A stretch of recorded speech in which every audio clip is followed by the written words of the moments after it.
الحمد لله وحده لا شريك له، والصلاة والسلام على من لا نبي بعده. أما بعد فأعوذ بالله من الشيطان الرجيم. بسم الله الرحمن الرحيم.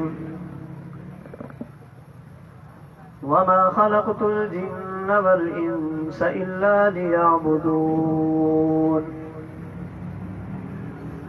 وقال الله تعالى في مقام آخر: إنا نحن نزلنا الذكر وإنا له لحافظون. وقال النبي صلى الله عليه وسلم: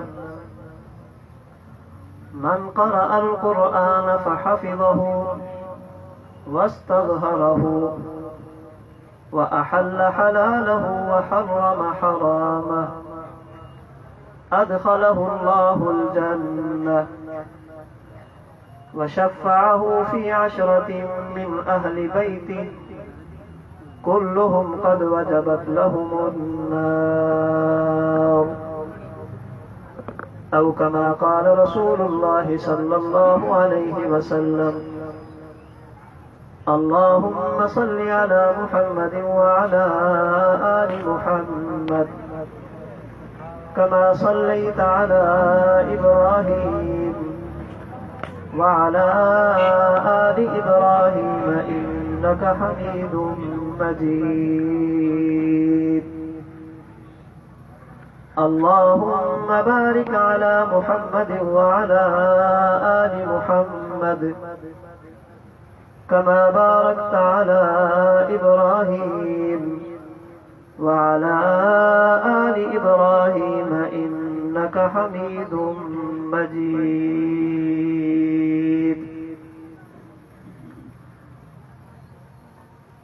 کچھ کفر نے فتنے پھیلائے، کچھ ظلم نے شعلے بھڑکائے.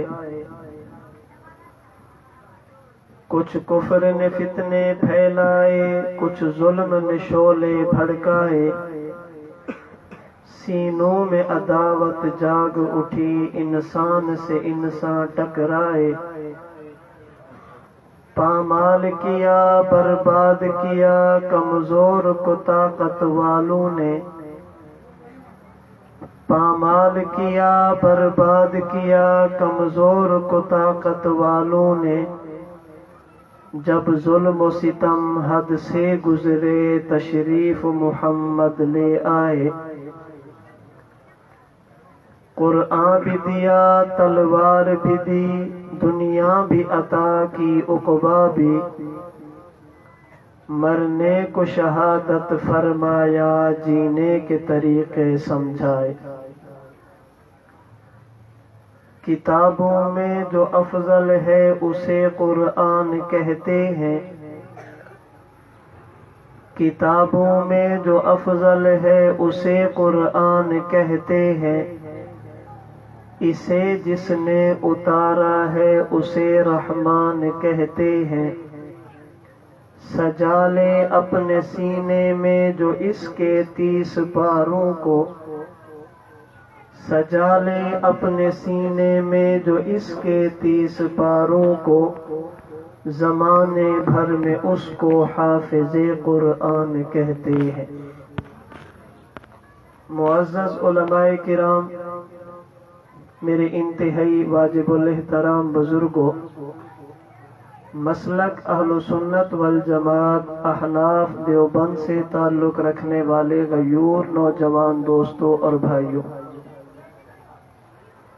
ہمارا آج کا یہ پروگرام مدرسہ تعلیم القرآن میں جن بچوں نے قرآن کریم مکمل کیا ہے ان کے اعزاز کے لیے ہے. یہ قرآن کریم اللہ رب العزت کی کتنی بڑی نعمت ہے، اور پھر اس قرآن کریم کو اپنے سینے میں جگہ دینا یہ اللہ کی کتنی بڑی نعمت ہے. اس کا اندازہ اس روایت سے لگایا جا سکتا ہے جو حضرت امام سیوطی رحمہ اللہ نے الخصائص الکبریٰ میں نقل کی ہے۔ اللہ رب العزت نے جناب رسول اللہ صلی اللہ علیہ وسلم سے پہلے 3 نبی ایسے ہیں جن کو کتابیں دی ہیں۔ نمبر 1 حضرت داؤد علیہ السلام جن کو کتاب زبور دی ہے۔ نمبر 2 جناب موسیٰ علیہ السلام جن کو کتاب تورات دی ہے، اور نمبر 3 جناب عیسیٰ علیہ السلام جن کو کتاب انجیل دی ہے۔ امام سیوطی رحمۃ اللہ علیہ فرماتے ہیں کہ جب اللہ تعالیٰ نے اپنے نبی حضرت موسیٰ علیہ السلام کو کتاب تورات عطا فرمائی اور انہوں نے تورات کو کھول کر پڑھا، پڑھنے کے بعد اللہ رب العزت کی بارگاہ میں عرض کی، اے اللہ اس تورات میں ایک امت کا مجھے ذکر ملا، کچھ لوگوں کا مجھے تذکرہ ملا، ہم الآخرون السابقون، یہ امت وہ ہوگی جو دنیا میں سب سے آخر میں آئے گی اور قیامت کے دن سب سے پہلے جنت میں جائے گی۔ اے اللہ میں تیرا کلیم تجھ سے درخواست کرتا ہوں کہ یہ جنت میں جانے والی پہلی امت مجھے عطا فرما دے۔ اللہ رب العزت نے فرمایا کہ اے میرے کلیم یہ امت آپ کی نہیں ہوگی بلکہ یہ امت میرے آخری نبی حضرت محمد مصطفیٰ صلی اللہ علیہ وسلم کی ہوگی۔ حضرت موسیٰ علیہ السلام نے پھر دعا کی کہ اے اللہ اس تورات میں نے پڑھا وہ لوگ ایسے ہوں گے اناجیلہم فی صدورہم، آپ جو ان کے نبی کو کتاب دیں گے وہ کتاب صرف کاغذ پر نہیں ہوگی بلکہ وہ امت اپنے نبی پر اترنے والی کتاب کو اپنے سینوں میں محفوظ کرے گی۔ کاغذ ختم ہو جائیں گے کتاب تب بھی رہے گی، لکھی ہوئی چیزیں ختم ہو جائیں گی کتاب تب بھی رہے گی۔ اے اللہ وہ امت مجھے دے دے جو نبی پر اترنے والی کتاب کو اپنے سینے میں محفوظ کرے۔ اللہ تعالیٰ نے فرمایا کہ اے میرے کلیم یہ امت بھی آپ کی نہیں، یہ امت بھی میرے آخری نبی کی ہوگی۔ حضرت موسیٰ علیہ السلام نے کچھ باتیں اور بھی عرض کی، آخر میں حضرت موسیٰ علیہ السلام فرماتے ہیں کہ اے اللہ جو امت اتنی خوش قسمت ہے کہ اپنے نبی پر نازل ہونے والی کتاب کو اپنے سینے میں محفوظ کرے گی، اے اللہ یہ امت مجھے عطا فرما دے۔ اللہ تعالیٰ نے فرمایا کہ اے میرے کلیم انی اصطفیتک علی الناس برسالاتی و بکلامی، میں نے آپ کو نبوت اور رسالت دی ہے، اور یاد رکھنا اہل سنت والجماعت احناف دیوبند کا عقیدہ ہے اللہ جب کسی نبی کو نبوت دینے کے بعد اللہ واپس نہیں لیتے، اللہ کسی نبی کو نبوت سے معزول نہیں کرتے، نبوت واپس لے لیں۔ اللہ جس کو نبوت دیتے ہیں وہ قیامت کی صبح تک نبی ہوگا، قیامت بھی اس کی نبوت کو ختم نہیں کر سکتی۔ ایک ہے نبی کی نبوت کے بعد شریعت، ایک ہے نبی کی نبوت کی حد۔ نبی کی نبوت کی حد تو ختم ہو سکتی ہے، شریعت کی مدت تو ختم ہو سکتی ہے، لیکن نبی کی نبوت یہ کبھی ختم نہیں ہوتی۔ تو قرآن کریم اللہ کی ایک ایسی کتاب ہے جو صرف کاغذوں پر نہیں ہے بلکہ اللہ رب العزت نے اس کی حفاظت کے لیے ایسے افراد پیدا کیے جو قرآن کریم کو اپنے سینے میں جگہ دیتے ہیں۔ مفتی اعظم پاکستان حضرت مولانا مفتی محمد شفیع عثمانی رحمہ اللہ نے تفسیر معارف القرآن کے 14ویں پارے میں لکھا ہے، ایک شخص گزرا ہے جس کا نام ہے خلیفہ مامون الرشید، وقت کا بادشاہ ہے اور بادشاہ ہونے کے ساتھ ساتھ علم دوست بھی ہے، علماء کی قدر کرتا ہے۔ اس بادشاہ نے اپنی مجلس میں اپنے دربار میں کچھ علماء کو بلایا جو مختلف ادیان اور مختلف مسالک اور مذاہب سے تعلق رکھتے تھے۔ علماء نے گفتگو کی، علماء نے اپنے اپنے نظریے پہ دلائل دیے، ان علماء میں ایک شخص ایسا تھا جس کی بات بادشاہ کو بڑی اچھی لگی کہ یہ بات سمجھاتا اچھی طرح ہے۔ جب وہ عالم جانے لگے تو بادشاہ نے اسے دعوت دی کہ آپ کلمہ پڑھو اور مسلمان ہو جاؤ۔ اس نے کہا بادشاہ میں آپ کے کہنے پر اپنے بڑوں کے دین کو نہیں چھوڑ سکتا۔ بادشاہ نے بات نہیں کی، یہ چلا گیا۔ آئندہ سال یہی عالم جب بادشاہ کی دربار میں پہنچے تو فقہ اسلامی کی اہمیت پر بیان کیا کہ اسلام میں فقہ کی ضرورت کیا ہے، اسلام میں فقہ کی اہمیت کیا ہے۔ جب بات ختم کی تو بادشاہ نے کہا کہ میں نے پچھلے سال آپ کو مسلمان ہونے کی دعوت دی تھی، آپ نے قبول نہیں کی۔ آج آپ کی شکل، آپ کی صورت اور آپ کی گفتگو بتاتی ہے کہ آپ مسلمان ہو چکے ہیں۔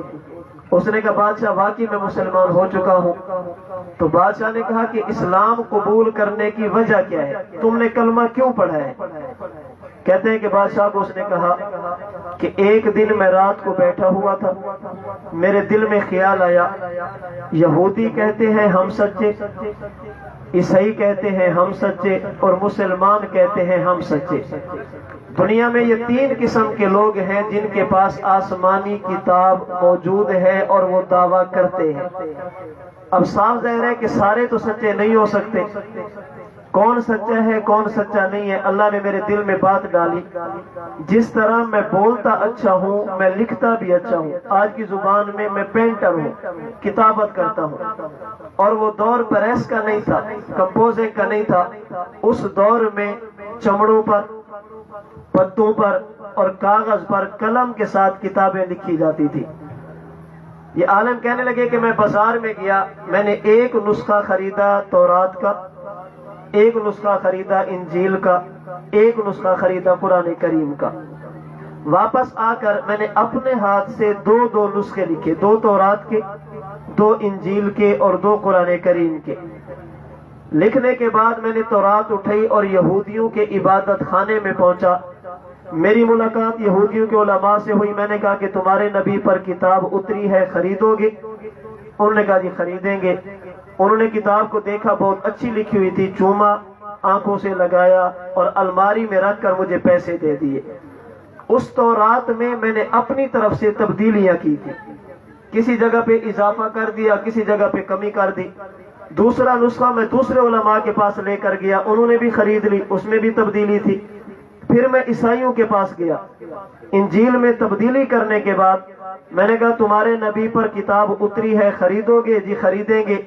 خرید کر چومی، چوم کر آنکھوں سے لگا کے الماری میں رکھی، مجھے پیسے دے دیے۔ پھر میں نے قرآن کریم کا نسخہ لیا اور اپنی طرف سے 2 نسخے لکھے، اس میں بھی میں نے تبدیلیاں کی۔ اگر زبر تھی تو میں نے زیر بنا دی، نقطہ 1 تھا تو میں نے 2 بنا دیے، 2 تھے تو 3 بنا دیے۔ زیروں اور زبروں کو بدلنے کے بعد میں مسلمانوں کی عبادت گاہ مسجد میں پہنچا، میں سمجھانے کے لیے کہنے لگا ہوں۔ وہ عالم کہنے لگے کہ میری ملاقات ایک 6 سالہ بچے سے ہوئی جو باہر نکل رہا تھا۔ میں نے کہا بیٹا کیا کرتے ہو؟ بابا جی قرآن کریم پڑھتا ہوں، تمہارے نبی پر قرآن اترا، میں نے اپنے ہاتھ سے لکھا ہے، گھریلو حالات ٹھیک نہیں ہے، بیچنا چاہتا ہوں، آپ مجھ سے قرآن لے لیں، آپ پڑھتے رہیں گے، مجھے پاس پیسے آ جائیں گے، گھر کا نظام ٹھیک ہو جائے گا۔ اس 6 سالہ معصوم بچے نے میرے ہاتھ سے قرآن کریم لیا، یوں کھولا، کھولنے کے بعد بند کیا اور مجھے کہا کہ چاچا جی، بابا جی، یہ قرآن وہ نہیں ہے جو میرے نبی پہ اترا تھا، کسی ظالم نے اس میں تبدیلی کر دی ہے، کسی مسلمان کے پاس اس کو لے کر مت جانا۔ میں دوسری مسجد میں گیا، میری ملاقات ایک 90 سال کے بوڑھے بابے سے ہوئی۔ میں نے کہا بابا جی قرآن کریم ہے، لینا چاہیں گے؟ بوڑھے بابا جی نے کانپتے ہوئے ہاتھوں سے اپنی آنکھ کو کھولا، کھول کر قرآن کریم کو دیکھا اور مجھے کہا کہ بیٹا یہ قرآن وہ نہیں جو ہمارے پیغمبر پہ اترا تھا، کسی ظالم نے اس میں تبدیلی کر دی۔ میں واپس آیا، میں سوچنے پہ مجبور ہو گیا، میں نے تورات بدلی، یہودیوں کے علماء کو پتہ نہیں چلا، میں نے انجیل تبدیل کی، عیسائیوں کے علماء کو پتہ نہیں چلا، میں نے قرآن کی زیر زبر میں تبدیلی کی۔ 6 سال کا معصوم بچہ وہ بھی سمجھتا ہے قرآن وہ نہیں جو میرے نبی پر اترا تھا۔ 90 سال کا بوڑھا بابا وہ بھی سمجھتا ہے کہ قرآن وہ نہیں جو میرے نبی پر اترا تھا۔ یہودیوں کے علماء کو پتہ نہیں چلتا، مسلمانوں کے 6 سالہ بچے کو بھی پتہ چلتا ہے۔ میں یہ سوچنے پہ مجبور ہوا کہ نہ ہو ممتاز کیوں اسلام دنیا بھر کے دینوں میں، وہاں مذہب کتابوں میں، یہاں قرآن سینوں میں۔ تو یہ قرآن ایسی محفوظ کتاب ہے۔ تو جن بچوں نے قرآن کریم کو مکمل کیا ہے، آج ان کے اعزاز میں ہم بیٹھے ہیں، اور میں آپ سے درخواست کرتا ہوں، ہاتھ جوڑ کر درخواست کرتا ہوں، اللہ کے لیے ان قرآن پڑھنے والوں کی قدر کریں۔ یہ لوگ کون ہیں اس کا پتہ شاید ہمیں دنیا میں نہ چلے، قیامت کے دن پتہ چلے گا۔ جناب رسول اللہ صلی اللہ علیہ وسلم نے بتایا کہ اللہ قرآن پڑھنے والے کو کیا دیں گے، اور جو قرآن کریم پڑھنے والے کا تعاون کرتا ہے اللہ اسے کیا دیں گے۔ نبی نے دونوں کے بارے میں بتایا ہے۔ اور یاد رکھنا، قرآن کریم میں اللہ رب العزت نے اپنی ذات کے بارے میں فرمایا ہے مالک یوم الدین، سورۃ الفاتحہ میں، کہ اللہ قیامت کے دن مالک بن کر فیصلے فرمائیں گے۔ اللہ قیامت کے دن مالک بن کر فیصلے فرمائیں گے۔ اللہ تعالیٰ نے اپنے آپ کو یہ نہیں کہا قاضی یوم الدین، میں قیامت کے دن جج بن کر فیصلے کروں گا، فرمایا مالک یوم الدین، میں قیامت کے دن جج بن کر فیصلے نہیں، میں مالک بن کر فیصلے کروں گا۔ دنیا میں ایک عدالت جج کی ہے، ایک مسئلہ مالک کا ہے، ان میں کئی فرق ہیں۔ جج اور مالک کی عدالت میں ایک فرق یہ ہے کہ جج قانون کا پابند ہوتا ہے، مالک قانون کا پابند نہیں ہوتا۔ آپ کے ہاں پشاور میں چوری ہوگی، چور پکڑا گیا، چوری پر گواہ بھی مل گئے، آپ عدالت میں چلے گئے، گواہوں نے گواہی بھی دے دی۔ اب جج یہ نہیں کہہ سکتا کہ گواہی سے چوری ثابت تو ہو گئی، لیکن میں معاف کرنے کا اعلان کرتا ہوں۔ جج قانون کا پابند ہے، جب چوری ثابت ہو جائے اس نے سزا دینی ہے، لیکن مالک قانون کا پابند نہیں ہوتا۔ ایک بندے نے چوری کی، چوری پکڑی گئی، چوری پر گواہ بھی موجود ہوں، اب مالک کہتا ہے کہ میں معاف کرتا ہوں، دنیا کا کوئی بندہ نہیں کہتا تو کیسے معاف کرتا ہے، وہ کہے گا میں مالک ہوں، میری مرضی سزا دو، میری مرضی معاف کرو۔ اگر قیامت کے دن اللہ جج بن کر فیصلے فرماتے تو اب ذہن میں سوال آتا، اگر میرا زنا ثابت ہو گیا خدا قانون کا پابند ہوگا، ہمیں سزا دیں گے، اگر میری نماز ثابت ہو گئی اللہ جزا دینے کے پابند ہوں گے۔ فرمایا کہ میں قاضی اور جج بن کر نہیں، قیامت کے دن مالک بن کر فیصلے کروں گا۔ ان اللہ لا یغفر ان یشرک بہ ویغفر ما دون ذلک لمن یشاء، اللہ مشرک کو معاف تو نہیں کریں گے، باقی جس کو چاہیں گے اللہ معاف فرما دیں گے۔ اگر اللہ قیامت کے دن جج ہوتے، خدا قانون کا پابند ہوتا، اللہ نے فرمایا مالک یوم الدین، جیسے دنیا میں تمہارے پاس کچھ چیز کی ملکیت ہو، تم قانون کے پابند نہیں رہتے، اللہ بھی قیامت کے دن پابند نہیں ہوں گے۔ اس لیے اہل سنت والجماعت کا عقیدہ ہے کہ اللہ پر کوئی چیز بھی واجب نہیں ہے، اللہ کسی چیز کا پابند نہیں ہے، ہم پابند ہیں، اللہ کسی چیز کا پابند نہیں ہے۔ تو فرمایا مالک یوم الدین۔ دوسرا فرق ذہن میں رکھنا، اگر دنیا میں عدالت جج کی ہو، جج کی عدالت میں بچنا ہو وکیل کی ضرورت پڑتی ہے، اور دنیا میں اگر عدالت مالک کی ہو، مالک کی عدالت سے بچنے کے لیے وکیل کی نہیں سفارشی کی ضرورت پڑتی ہے۔ یار فلاں بندہ ہے، اس سے سفارش کرا لیتے ہیں۔ جج کی عدالت میں ضرورت وکیل کی پڑتی ہے اور مالک کی عدالت میں ضرورت سفارشی کی پڑتی ہے۔ اگر اللہ فرماتے قاضی یوم الدین، میں قیامت کے دن جج بن کر فیصلے کروں گا، اب ہم سوچتے کہ وکیل کہاں سے تلاش کریں جو اللہ کی عدالت میں جا کر مقدمہ کرے۔ فرمایا مالک یوم الدین، میں جج بن کر نہیں مالک بن کر فیصلے کروں گا، اور مالک کی عدالت میں وکیل نہیں جاتا، مالک کی عدالت میں سفارشی جاتا ہے۔ اور یہ حفاظ قرآن کریم کو سینے سے لگانے والے یہ ایسے لوگ ہیں جو قیامت کے دن اللہ کی بارگاہ میں ہماری سفارش کریں گے۔ اور دنیا کا ضابطہ ہے، اگر آپ نے دنیا میں کسی سے سفارش کرانی ہو تو سفارشی کو خوش کرتے ہیں یا نہیں؟ بولیں، کسی سے سفارش کرانی ہو تو خوش کرتے ہیں؟ تو یہ قرآن پڑھنے والے کون ہیں؟ یہ ہمارے سفارشی ہیں۔ اگر قیامت کے دن سفارش کرانی ہے تو ان کو خوش کرو، اگر یہ خوش ہو جائے اللہ رب العزت کی عدالت میں قیامت کے دن ہمارا مقدمہ اور اللہ کی بارگاہ میں ہم سرخرو ہو جائیں گے۔ تو میں عرض کر رہا تھا کہ اللہ قرآن پڑھنے والے کو کیا دیتے ہیں اور قرآن پڑھنے والے کا جو تعاون کرے اللہ اسے کیا دیں گے۔ میں صرف 2 حدیثوں پہ بات کر دیتا ہوں مختصر، پھر اگلی بات عرض کرتا ہوں۔ اللہ کے نبی نے ارشاد فرمایا، شرح مشکل الآثار میں حضرت امام طحاوی رحمہ اللہ نے حدیث نقل کی، حضرت عقبہ بن عامر راوی ہے، اللہ کے نبی نے فرمایا لو جعل القرآن فی اہاب، توجہ رکھنا، لو جعل القرآن فی اہاب ثم القی فی النار لما احترق، فرمایا کہ لوگوں اللہ نے جو مجھے کتاب قرآن دیا ہے اگر تم اس کو چمڑے میں بند کر دو، چمڑے میں بند کرنے کے بعد قرآن اور چمڑا دونوں کو آگ میں ڈال دو، لما احترق، یہ دنیا کی آگ قرآن تو قرآن اس چمڑے کو بھی نہیں جلا سکتی جس میں قرآن موجود ہو۔ علماء نے اس حدیث کی شرح کی ہے، بعض فرماتے ہیں یہ اللہ کے نبی کا معجزہ تھا، حضور دنیا سے گئے ہیں تو یہ بات ختم ہو گئی، اب اگر کسی جگہ پہ قرآن کے اوراق کو جلا دیا جائے تو اس حدیث پر اعتراض نہیں کرنا چاہیے۔ جبکہ حضرت امام طحاوی رحمہ اللہ فرماتے ہیں حدیث پاک کا مطلب یہ ہے لو جعل القرآن فی اہاب، اہاب سے مراد چمڑا، چمڑے سے مراد دنیا والا چمڑا نہیں، چمڑے سے مراد حافظ قرآن کا سینہ ہے۔ اللہ کے نبی سمجھانا چاہتے ہیں لو جعل القرآن فی اہاب، اگر تم نے قرآن کریم کو اپنے سینے میں جگہ دے دی، قرآن کریم کو اپنے سینے میں محفوظ کر لیا، جو بندہ قرآن کریم کا حافظ بن گیا، ثم القی فی النار، آگ سے مراد دنیا کی آگ نہیں، آگ سے مراد جہنم کی آگ ہے۔ اب حدیث کا مطلب یہ ہے اگر قیامت کے دن حافظ قرآن کو کسی گناہ کی وجہ سے جہنم میں جانا پڑا، نبوت فرماتی ہے لما احترق، جہنم کی آگ میں اتنی طاقت نہیں ہے کہ حافظ قرآن کے سینے کو بھی جلا سکے، یہ جہنم میں تو جائے گا پاک ہونے کے لیے، جہنم میں تو جائے گا صاف ہونے کے لیے، جہنم کی آگ میں اتنی طاقت نہیں ہے کہ حافظ قرآن کے سینے کو بھی جلا سکے۔ اور اللہ کبھی کبھی دنیا میں بھی دکھا دیتے ہیں۔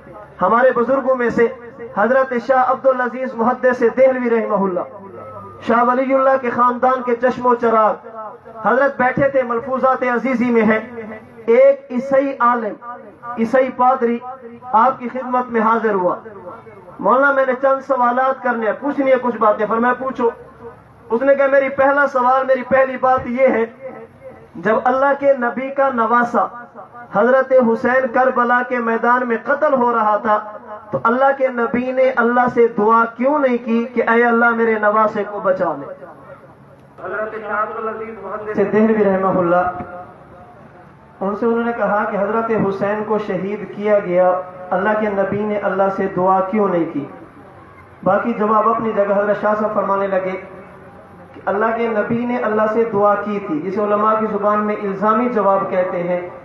اللہ رب العزت نے فرمایا کہ اے میرے نبی، یہ قوم ایسی ہے کہ یہودیوں نے میرے اکلوتے بیٹے عیسیٰ کو پھانسی پہ لٹکایا، میں اپنے بیٹے کو نہیں بچا سکا، آپ کے نواسے کو کیسے بچاؤں؟ اس نے ایک سوال یہ کیا کہ حضرت یوں کرتے ہیں، آپ اپنی کتاب قرآن کریم کو آگ میں ڈالیں، میں اپنے نبی پر اترنے والی کتاب انجیل کو قرآن میں آگ میں ڈالتا ہوں، جس کی کتاب بچ جائے گی وہ سچا، جس کی جل جائے گی وہ جھوٹا۔ حضرت شاہ عبدالعزیز محدث دہلوی رحمہ اللہ فرمانے لگے کہ کتاب کو نہیں ڈالتے، آپ انجیل کو سینے سے لگاؤ، میں قرآن کو سینے سے لگاتا ہوں، دونوں آگ میں چھلانگ لگاتے ہیں، جو جل گیا وہ جھوٹا، جو بچ گیا وہ سچا۔ وہ کہنے لگا کہ حضرت میں قرآن کو تو مثالہ لگا کے آیا تھا، سینے کو لگا کر نہیں آیا تھا۔ عرض کرنے کا مقصد یہ ہے کہ اللہ کے نبی نے فرمایا حافظ قرآن کو جہنم کی آگ نہیں جلائے گی، حافظ قرآن کی برکت سے اللہ دوسروں کو کیا دیں گے؟ اللہ کے نبی نے ارشاد فرمایا من قرأ القرآن فحافظہ واستظہرہ، جس بندے نے قرآن کو پڑھا، پڑھنے کے بعد اسے یاد کیا، اپنے سینے میں جگہ دی، فأحل حلالہ وحرم حرامہ، جسے قرآن نے کہا کرو اس نے کیا، جسے کہا نہ کرو اس نے چھوڑ دیا، ادخلہ اللہ الجنہ، اللہ حافظ قرآن کو جنت عطا فرمائیں گے، اور صرف جنت اسے نہیں دیں گے، وَشَفَّعَهُ فِي عَشْرَةٍ مِّنْ أَهْلِ بَيْتِي، اللہ اس بندے کو کھڑا کریں گے، اور میں آج کی جدید زبان میں کہتا ہوں اللہ اسے اسپیشل کوٹا دیں گے، جیسے MNA کا کوٹا، MPA کا کوٹا، اللہ اسے 10 بندوں کا کوٹا دیں گے۔ اللہ فرمائیں گے اے حافظ قرآن سفارش کرتا جا، کس کس کو جہنم سے نکالو۔ اللہ کے نبی نے فرمایا وَشَفَّعَهُ فِي عَشْرَةٍ مِّنْ أَهْلِ بَيْتِي كُلُّهُمْ قَدْ وَجَبَتْ لَهُمُ النَّارُ، اللہ اس کو اجازت دیں گے، یہ 10 بندوں کی سفارش کرے گا، یہ 10 وہ ہوں گے جن پر جہنم واجب ہو چکی ہوگی۔ اللہ حافظ قرآن کی برکت سے 10 بندوں کو جہنم سے نکالیں گے۔ یہ قرآن ایسی عظمت والی کتاب، جو صاحب قرآن حافظ قرآن ہو اللہ اسے بھی جنت دیں گے۔ جو حافظ قرآن کا ادب کرے گا، حافظ قرآن کا احترام کرے گا، حافظ قرآن کے ساتھ تعاون کرے گا، اللہ حافظ قرآن کو بھی اس کے حق میں سفارشی بنیں گے۔ یہ بات تو میں نے عرض کی عظمت قرآن کے حوالے سے۔ اب آئیے جو آیت کریمہ میں نے آپ کے سامنے تلاوت کی، اللہ رب العزت نے قرآن کریم کے 27واں پارہ سورۃ الحجرات سورۃ الذاریات میں فرمایا وَمَا خَلَقْتُ الْجِنَّ وَالْإِنسَ إِلَّا لِيَعْبُدُونِ، میں نے جنات کو انسانوں کو اس لیے پیدا کیا تاکہ میری عبادت کریں۔ میرا اور آپ کا دنیا میں آنے کا مقصد اللہ کی عبادت ہے، ہم عبادت کرنے کے لیے اس کائنات میں آئے ہیں۔ عبادت کہتے کسے ہیں؟ یاد رکھنا عبادت 2 چیزوں کا نام ہے، نمبر 1 اوامر، نمبر 2 نواہی۔ نمبر 1 ہم نے کرنا کیا ہے، نمبر 2 ہم نے بچنا کن چیزوں سے ہے۔ اللہ فرما دے کرو، کرنے کا نام عبادت ہے، اللہ فرمائے نہ کرو، چھوڑنے کا نام عبادت ہے۔ عبادت 2 چیزوں کا نام ہے، نمبر 1 کرنا، نمبر 2 چھوڑنا، نمبر 1 اوامر، نمبر 2 نواہی۔ ہمیں اللہ نے عبادت کے لیے پیدا کیا۔ عبادت نام ہے حکم خدا کا، عبادت نام ہے نہی خدا کا۔ اللہ حکم دے تب بھی کرنا ہے، اللہ منع کرے اس سے بچنا ہے۔ اللہ کی بات ہم کیسے مانیں، اللہ کی عبادت کیسے کریں؟ میں نے دنیا میں دیکھا کسی بندے کی بات ماننے کے 2 طریقے ہو سکتے ہیں۔ کبھی کسی کی بات مانی جاتی ہے اس کی بات کو سن کر، کبھی کسی کی بات مانی جاتی ہے اس بندے کو دیکھ کر۔ میں نے بیان شروع کیا، بیان کے دوران مجھے پانی چاہیے، میں نے سامنے بیٹھے ہوئے بندے سے کہا مجھے پانی دے دو، انہوں نے دے دیا۔ کیوں دیا؟ میری بات کو سنا ہے، میں بات نہیں کرتا، یوں اشارہ کرتا ہوں، یہ اٹھ کر مجھے پانی دیتے ہیں بھی کیوں دیا؟ میرے اشارے کو دیکھا ہے۔ دنیا میں کسی کی بات مانی جاتی ہے یا عامر کو دیکھ کر یا عامر کو سن کر۔ اگر سامنے والا بندہ ایسا ہو جو آنکھوں سے بہرا، آنکھوں سے نبینا، کانوں سے بہرا ہو، دیکھ بھی نہیں سکتا، سن بھی نہیں سکتا، میں کہتا ہوں پانی دو، پانی کیسے دے گا؟ میں اشارہ کرتا ہوں، پانی کیسے دے گا؟ میں ڈانٹنا شروع کر دوں، آپ کہیں گے مولانا آپ ڈانٹتے کیوں ہیں؟ میں نے کہا میں نے پانی مانگا، یہ دیتا کیوں نہیں؟ آپ کہیں گے یہ سنتا جو نہیں ہے، جب سنتا نہیں آپ کی بات کیسے مانے؟ میں نے اشارہ کیا، یہ پانی دیتا کیوں نہیں؟ آپ کہیں گے اس نے آپ کو دیکھا نہیں، جب دیکھا نہیں ہے بات کیسے مانے؟ معلوم ہوا کسی کی بات مانی جاتی ہے یا اسے دیکھ کر بات مانی جاتی ہے یا اسے سن کر۔ اگر بندہ ایسا ہو اسے دیکھ بھی نہ سکے، سن بھی نہ سکے، بات مانی نہیں جا سکتی۔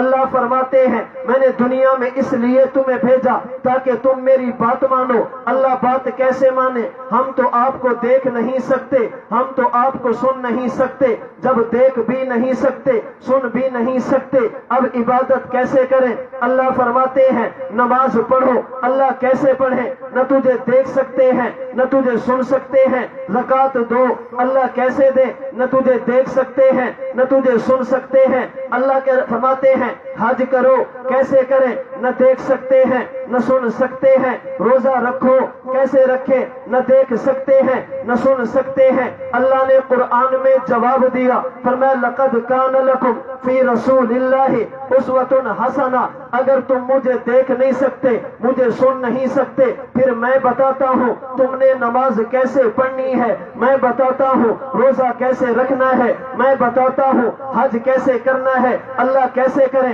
فرمایا لقد کان لکم فی رسول اللہ اسوۃ حسنہ۔ میرے نبی کو دیکھ لو، میرے نبی کی زندگی کو دیکھ لو۔ جیسے نبی نے نماز پڑھی تم پڑھتے جاؤ، نبی نے روزہ رکھا تم رکھتے جاؤ۔ یامر کے دوستو میری بات توجہ سے سننا، ہمارا اہل سنت والجماعت احناف دیوبند کا عقیدہ ہے کائنات کا ہر بندہ اللہ کو دیکھ بھی نہیں سکتا، کائنات کا ہر بندہ اللہ کو سن بھی نہیں سکتا، لیکن جس پیغمبر کا میں نے اور آپ نے کلمہ پڑھا، ہمارے پیغمبر نے اللہ کو دیکھا بھی ہے، اللہ کو سنا بھی ہے۔ ہمارے پیغمبر نے اللہ کو دیکھا بھی ہے، اللہ کو سنا بھی ہے۔ آپ کہیں گے دلیل کیا ہے؟ میں نے کہا اٹھائیے، الخصائص الکبریٰ میں حضرت امام سیوطی رحمہ اللہ نے حضرت جابر بن عبداللہ، حضرت انس بن مالک اور عبداللہ بن عباس رضی اللہ عنہم سے روایت نقل کی ہے۔ فرماتے ان محمدً قد رأى ربہ، اللہ کے نبی نے اللہ کا دیدار کیا ہے۔ اللہ کے نبی فرماتے ہیں رأیت النور العظم، اللہ نے مجھے نور اعظم دکھایا ہے۔ اللہ کے نبی فرماتے ہیں رأیت ربی عز وجل، میں نے اپنے رب کو دیکھا ہے۔ جس پیغمبر کا ہم نے کلمہ پڑھا اس پیغمبر نے اللہ کو دیکھا بھی ہے، اللہ کو سنا بھی ہے۔ ایک بندہ مجھے کہنے لگا کہ مولانا صاحب جو آپ نے حدیث بیان کی ہے یہ تو قرآن کے خلاف ہے۔ میں نے کہا کس آیت کے خلاف؟ کہتے قرآن میں ہے لا تدرکہ الابصار وہو یدرک الابصار، دنیا کی کوئی آنکھ اللہ کا ادراک نہیں کر سکتی، اللہ تمام آنکھوں کا ادراک کرتے ہیں۔ حدیث کہتی ہے نبی نے دیکھا ہے، قرآن کہتا ہے کوئی نہیں دیکھ سکتا۔ میں نے کہا یاد رکھنا حدیث پیغمبر ہو قرآن کے خلاف ہو میں نہیں مانتا۔ ہاں یوں ہوتا ہے حدیث پیغمبر قرآن کے خلاف ہوتی تو نہیں ہے مگر نظر آتی ہے، ہوتی نہیں ہے نظر آتی ہے۔ جب حدیث پیغمبر قرآن کے خلاف نہ ہو مگر نظر آئے پھر اہل نظر سے اپنی نظر کا علاج کرا لو، تمہیں قرآن کے خلاف نظر بھی نہیں آئے گی۔ دیوبند والے وہ ہیں جن کے پاس درسگاہ کا علم بھی ہے، جن کے پاس خانقاہ کی نظر بھی ہے۔ اللہ نے علم بھی ہمیں دیا، اللہ نے نظر بھی ہمیں عطا فرمائی ہے۔ توجہ رکھیں، خدا نے علم بھی ہمیں دیا، اللہ نے نظر بھی ہمیں عطا فرمائی ہے۔ جی یہ آنکھ تو نہیں دیکھ سکتی۔ میں نے کہا دیوبند والے یہ جوڑ والے ہیں، توڑ والے نہیں ہیں۔ ہم تجھے بد دعا نہیں دیتے، تیرے حق میں دعا کرتے ہیں اللہ تجھے ہدایت دے، ہدایت دینے کے بعد اللہ تجھے جنت دے، جنت میں جانے کے بعد تو اللہ کو دیکھے گا۔ کہتے جی دیکھوں گا۔ میں نے کہا دلیل کیا ہے؟ کہتے ترمذی کی روایت، اللہ کے نبی نے فرمایا اے ایمان والو جیسے تم 14ویں کے چاند کو زمین پہ کھڑے ہو کر دیکھتے ہو، قیامت کے دن بھی اللہ تمہیں اپنا دیدار کریں گے۔ میں نے کہا میں بھی کہتا ہوں اس حدیث کو میں نہیں مانتا۔ کیوں نہیں مانتے؟ آپ نے کہا حدیث قرآن کے خلاف ہے۔ حدیث کہتی ہے جنتی خدا کو دیکھیں گے، قرآن کہتا ہے لا تدرکہ الابصار، دنیا کی کوئی آنکھ بھی اللہ کا ادراک نہیں کر سکتی۔ حدیث تو قرآن کے خلاف ہے۔ کہتے نانا آیت کا مطلب یہ نہیں ہے، مطلب یہ ہے دنیا میں رہ کر کوئی بندہ اللہ کو نہیں دیکھ سکتا، ہم دنیا میں رہ کر نہیں جنت میں جا کر دیکھیں گے۔ میں نے کہا دیوبند والوں نے کب کہا؟ مصطفیٰ نے زمین پہ دیکھا، ہم بھی کہتے ہیں مصطفیٰ نے عرش پر جا کر دیکھا۔ اگر تو جنت میں دیکھے قرآن کے خلاف نہیں ہے، مصطفیٰ عرش پہ جا کر دیکھے یہ بھی قرآن کے خلاف نہیں ہے، حدیث پیغمبر ہو۔ اچھا جی آپ تو پھنس گئے۔ میں نے کہا جی کیسے پھنسے؟ کیسے پھنسے؟ آپ تو کہتے تھے اللہ ہر جگہ پہ ہے۔ اگر اللہ ہر جگہ پہ ہے تو اللہ نے اپنے نبی سے بات کرنے کے لیے اپنے نبی کو عرش پہ کیوں بلایا؟ عرش پہ بلانا اس بات کی دلیل ہے اللہ صرف عرش پہ ہے، اللہ ہر جگہ پہ نہیں ہے۔ میں نے کہا کل کوئی دوسرا اٹھے گا وہ کہے گا اللہ کوہ طور پہ ہے. پوچھو جی کیوں؟ اللہ نے جب حضرت موسیٰ سے بات کرنی ہوتی کوہ طور پہ بلاتے تھے. اگر خدا کوہ طور پہ نہیں ہے حضرت موسیٰ کس سے بات کرتے ہیں؟ پشاور کا دوست اٹھے گا وہ کہے گا اللہ تعلیم القرآن کی مسجد میں ہے. پوچھو جی کیوں؟ ہم جب اللہ سے بات کرنا چاہیں نماز پڑھتے ہیں, نماز پڑھنی ہو تو مسجد میں آتے ہیں. اگر خدا مسجد میں نہیں ہے پھر بات کس سے کریں گے؟ آپ کہتے ہیں خدا عرش پر ہے, دوسرا کہتا ہے خدا طور سینا پہ ہے, تیسرا کہتا ہے خدا مسجد میں ہے. ہم کہتے ہیں نا اللہ ہر جگہ پر موجود ہے. ذات کے اعتبار سے بھی اللہ ہر جگہ پر موجود ہے. علم کے اعتبار سے بھی ہم معیت ذاتیہ بھی مانتے ہیں, معیت علمیہ بھی مانتے ہیں. جہاں خدا کی ذات ہے وہاں اللہ کا علم ہے, جہاں اللہ کا علم ہے وہاں اللہ کی ذات ہے. جب اللہ ہر جگہ پہ اللہ کے نبی کو عرش پہ کیوں بلایا؟ میں نے کہا بات توجہ سے سمجھنا, اللہ ہر جگہ پر موجود ہے لیکن کس بندے سے بات کہاں کرنی ہے اللہ بندہ دیکھتے ہیں, بندے کی حیثیت دیکھتے ہیں, پھر جگہ کا انتخاب کرتے ہیں. اگر بندہ مجھ جیسا اور آپ جیسا ہو انتخاب تعلیم القرآن کی مسجد کا ہے. اگر بندہ موسیٰ کلیم جیسا ہو انتخاب طور سینا کا ہے. اگر بندہ محمد حبیب جیسا ہو انتخاب عرش معلیٰ کا ہے. اللہ ہر جگہ پہ ہے, کس بندے سے بات کہاں کرنی ہے اللہ بندے کی حیثیت دیکھتے ہیں, اللہ بندے کا سٹیٹس دیکھتے ہیں. یہ بندہ توجہ رکھیں, کیوں نہ کریں, میری بات پہ توجہ کریں. اللہ ہر جگہ پہ موجود, کس بندے سے بات کہاں کرنی ہے اللہ بندے کی حیثیت دیکھتے ہیں.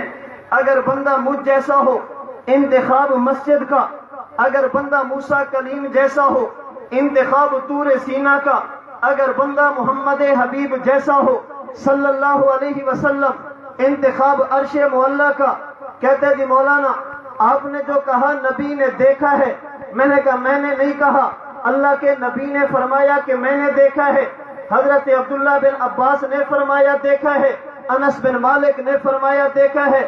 مولانا یہ حدیث تو دوسری حدیث کے خلاف ہے.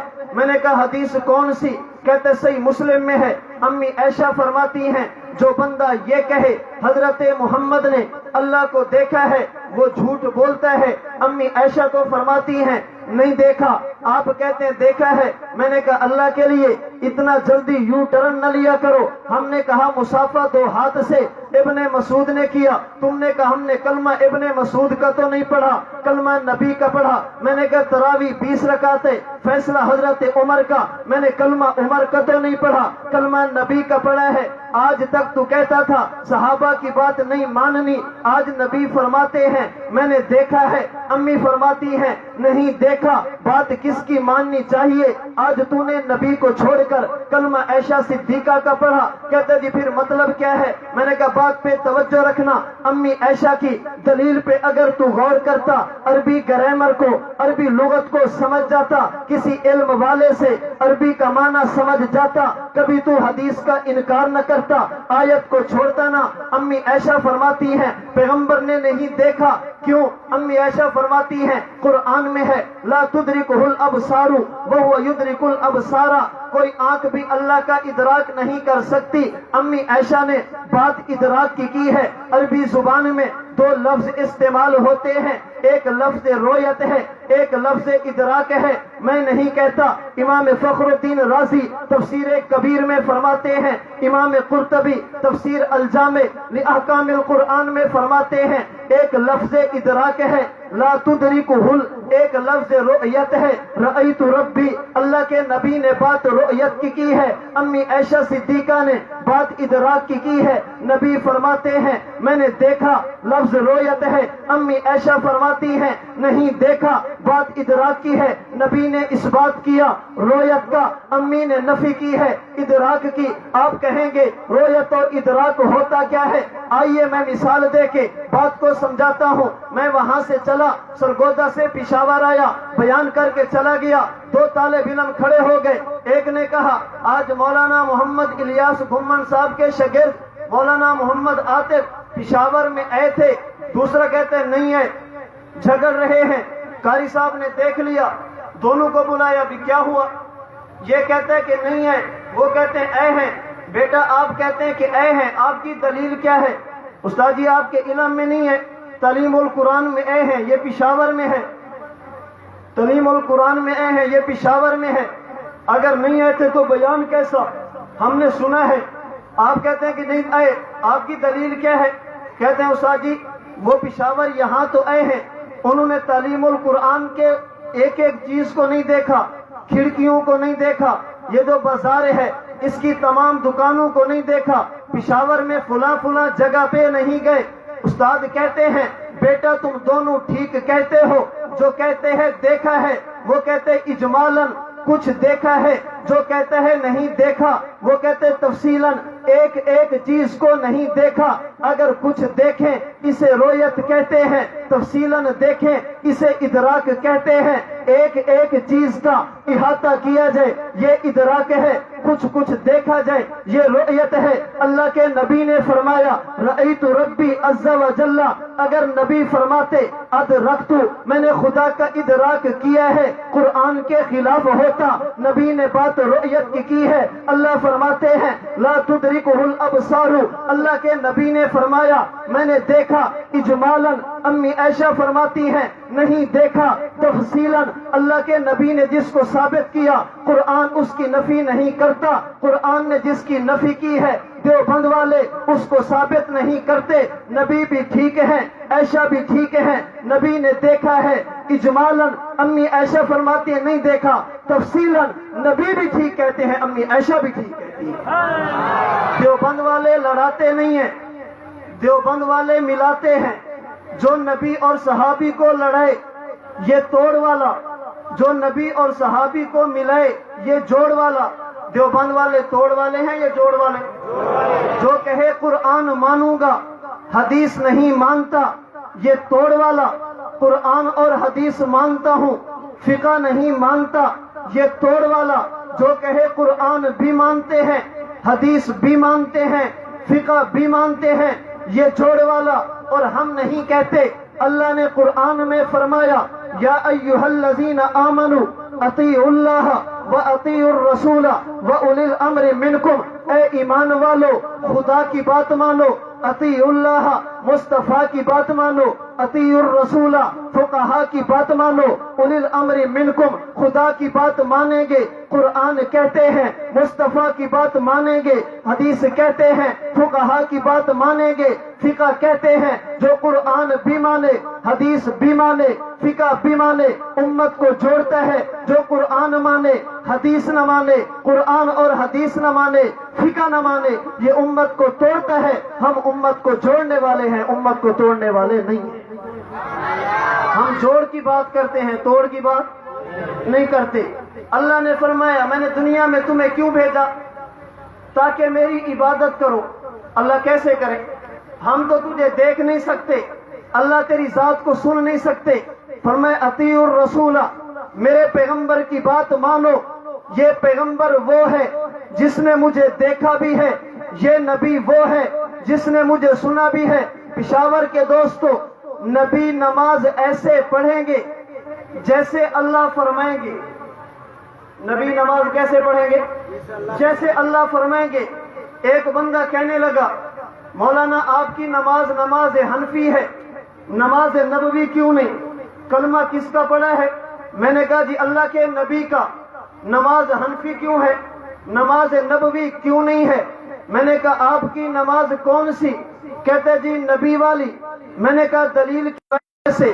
ایک قافلے والوں کو فرمایا صلو کما رأیتمونی اصلی، تم نماز یوں پڑھنا جیسے تم نے مجھے پڑھتے ہوئے دیکھا۔ معلوم ہوا ہم نماز یوں پڑھیں گے جیسے نبی نے پڑھی ہے۔ میں نے کہا عربی کے لفظ پھر پڑھیں۔ کہتے صلو، تم نماز پڑھو کما رأیتمونی، جیسے تم نے مجھے دیکھا۔ میں نے کہا میں نے تو نبی کو پڑھتے ہوئے نہیں دیکھا۔ اللہ کے نبی فرماتے ہیں جیسے تم نے مجھے دیکھا ویسے نماز پڑھو۔ آپ میں سے کسی نے نبی کو نماز پڑھتے دیکھا ہے؟ تو کیا خیال ہے نماز کی چھٹی کر دے بھی؟ ہم نے دیکھا جو نہیں۔ یہ کسے ہے؟ صلو کا حکم مجھے نہیں ہے، ابو بکر کو ہے۔ صلو کا حکم مجھے نہیں ہے، عمر کو ہے صلو کا حکم مجھے نہیں ہے، عثمان و علی کو ہے صلو کا حکم مجھے نہیں ہے، عبداللہ بن مسعود کو ہے صلو کا حکم مجھے نہیں ہے، انس بن مالک کو ہے نبی نماز یوں پڑھیں گے جیسے اللہ فرمائیں گے، صحابی نماز یوں پڑھے گا جیسے نبی کو دیکھا ہے، صحابی کی نماز نبی والی، نبی کی نماز حکم خدا والی۔ پھر پشاور کے دوستو، تم سر جھکا کے چلو، تمہاری مرضی، ہم تو پوری دنیا میں سینہ تان کے چلتے ہیں۔ ہماری نماز نماز حنفی بھی ہے، ہماری نماز نماز نبوی بھی ہے۔ ہم کسی کے تانے پر صحابی کو بھی نہیں چھوڑتے، کسی کے تانے پر اللہ کے نبی کے صحابی کے شاگرد تابی کو بھی نہیں چھوڑتے۔ تم بہت دور نہ جاؤ، ہم تو کسی کے تانے پہ اپنے پیر کو نہیں چھوڑتے، کسی کے الزام پہ مرشد کو نہیں چھوڑتے۔ ہم صحابہ کو کیسے چھوڑیں گے؟ میں نے کہا معلوم ہوا صلو کما رأیتمونی اصلی، صحابی نماز یوں پڑھے گا جیسے نبی نے پڑھی، نبی نماز یوں پڑھے گا جیسے حکم خدا ہے۔ وجہ یہ ہے صحابی نبی کو دیکھتا ہے، نبی خدا کو دیکھتا ہے۔ صحابی کی نماز نبی والی، نبی کی نماز حکم خدا والی۔ پھر میں کتنا خوش قسمت ہوں، اللہ نے جو مجھے امام دیا، جس کی وجہ سے میں خود کو حنفی کہتا ہوں، جس کی وجہ سے اپنی نماز کو نماز حنفی کہتا ہوں۔ یہ کتنا خوش قسمت ہے۔ صحابہ کرام دنیا سے چلے گئے، دنیا سے جانے کے بعد اللہ نے 4 مجتہد پیدا کیے، جنہوں نے دین کو لکھا اور لکھ کر امت کے حوالے کیا، جن کی بات ماننے والوں کو بقول شاہ ولی اللہ محدث دہلوی سواد اعظم کہتے ہیں، جن کی بات ماننے والوں کو اہل سنت والجماعت کہتے ہیں۔ یہ 4 امام کون سے؟ توجہ رکھنا۔ نمبر 1 امام ابو حنیفہ، نمبر 2 امام مالک، نمبر 3 امام شافعی، نمبر 3 امام احمد بن حنبل۔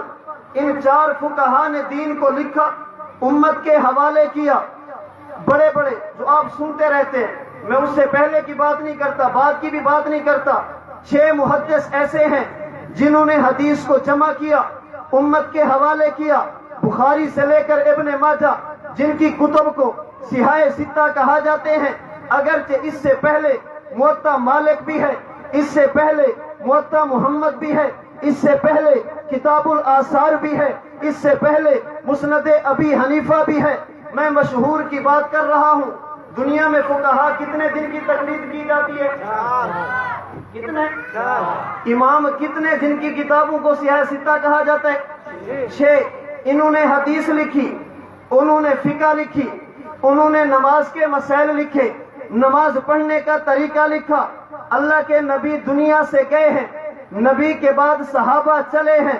راجح قول کے مطابق آخری صحابی جن کی وفات ہوئی ہے 110 ہجری میں، یہ 810 ہجری، صحابہ کا زمانہ ختم ہو رہا ہے۔ اب آئیے ذرا ائمہ کو دیکھیں، وہ کون سا امام ہے جس نے صحابہ کو دیکھا ہے؟ کون سا امام ہے جس نے صحابہ کا زمانہ پایا ہے؟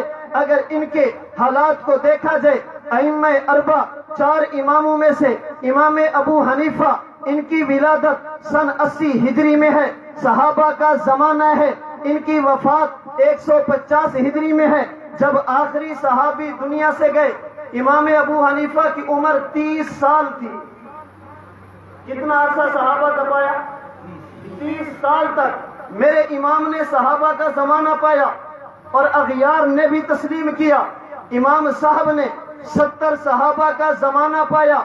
امام صاحب نے 7 صحابہ سے روایت لی ہے، صحابہ کے شاگرد بنے ہیں۔ باقی جتنے بھی ہیں، امام مالک کی ولادت 93 میں ہے، لیکن انہوں نے کسی صحابی کو دیکھا یا نہیں، کوئی قول نہیں ملتا۔ باقی امام شافعی 150 میں پیدا ہوئے، صحابہ کی وفات کے 40 سال بعد۔ امام احمد بن حنبل 164 میں پیدا ہوئے، صحابہ کی وفات کے 54 سال بعد۔ امام بخاری 194 میں پیدا ہوئے، صحابہ کرام کی وفات کے کافی عرصے بعد۔